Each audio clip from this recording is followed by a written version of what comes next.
Guys, if you haven't yet, then subscribe to my channel and press the bell icon and never miss a video from Techofriendly. So hey guys, once again welcome to Techofriendly. So today I'm here with my another programming video which is based on .NET. So today I'm going to show you guys how you can use OpenFileDialog in VB.NET application to fetch the both file path and folder path. So as you all guys know that OpenFileDialog is usually used to select, browse and select a file from your system. So you can fetch the directory or the path or location of a file and only a file. You can't fetch the path of a folder because you will have to use a folder browser dialog for that. So today I'm going to show you guys how you can make both this possible using OpenFileDialog. So I know guys, this has been a dream for many programmers, and many of you out there have been looking for this trick or this code. And today I'm going to show you a simple basic trick which you can implement in order to make this possible. So let's get into the code. So this is a simple program which is basically designed to browse and select a file and file as well as a folder. And as you guys can see, I have only used a OpenFileDialog in this application, and I'm gonna show. First of all, I'm going to show you guys how it works. So let's run this code, and as you can see, guys, the application is running. So let's see, when I click on this browse icon, it's showing I can select a file, like let's see, data 2 games and applications. Then I'm gonna select this file. So it's gonna fetch the path of that file, because it's definitely gonna fetch it because it's OpenFileDialog. But I'm gonna show you guys, it's also gonna fetch the path of a folder, even though I haven't used any folder browser dialog in my application. So let's see. So this is an empty folder, so I'm gonna fetch the this path of this folder. So let's see.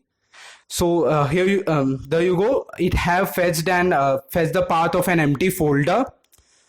All right, so let's see how I made this possible in the code. All right, when I go to the code, here is a simple trick that I used in order to fetch the data.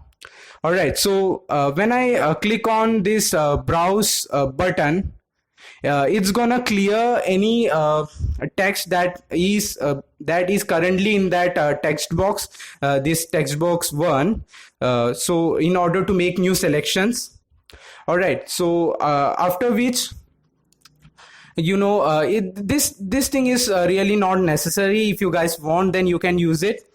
Then after which, what I have done is I have added some of these code or comments. So it says OpenFileDialog 1 dot validate names equals to false, and OpenFileDialog 1 dot check files exists equals to false, and OpenFileDialog 1 dot check path exists equals to true. So what this basically does is it's gonna check if the selection, whatever selection we are making, is there a path, is that a file.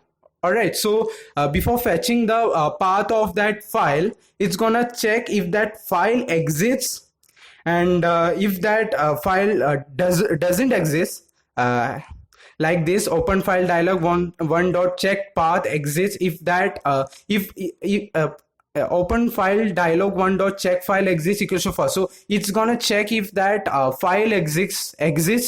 So here it is false. Then it's gonna check if that path exists, and if that's true, then it's gonna store, it's gonna make or add the file name in front of that folder path as folder selection.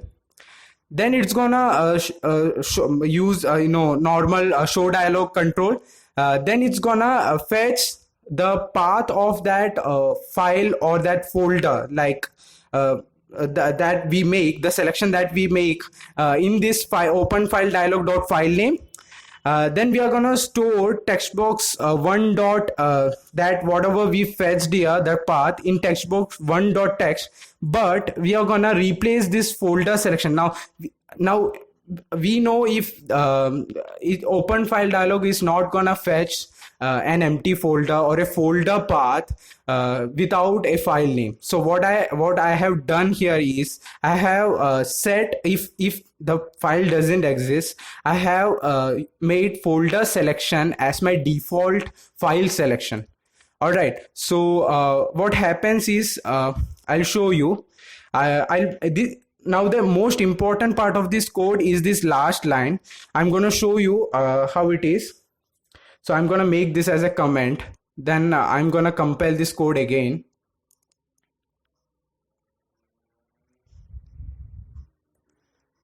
Okay, let it compile. All right, so there you go. Once again, I'm going to select this antivirus, this empty folder, and click on open, then click on open again. Now what it did is it definitely selected that folder, but it set the file name as folder selection by default.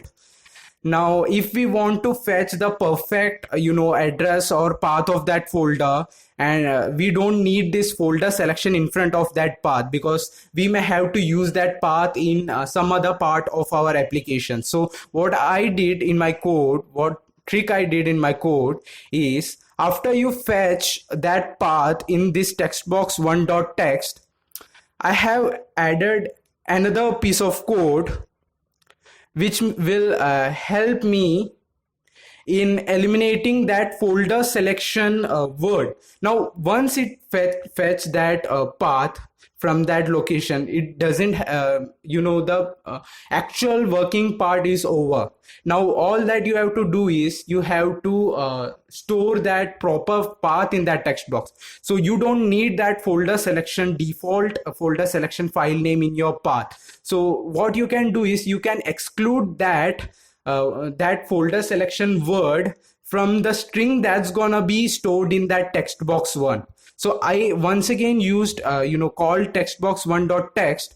Then I wrote a piece of code. I added a piece of code that says text box one dot text replace folder selection and trim. So what this does is, whenever it fetches the path and whenever it stores it in text box one dot text, it excludes this folder selection from in front of that path, of that folder path. So what it basically does is it only fetches or imports that folder path, exact folder path, just like it does whenever you select a file using OpenFileDialog. So this is how it works. Once again, I'll show you how it works. Let's start the code. All right, so let's browse. Go to this and let's browse this folder. Then click on open. Then click on open once again. There you go. There is no folder selection in front of your path because we excluded folder selection, that default file name, from a path whenever it stores it in text box one dot text.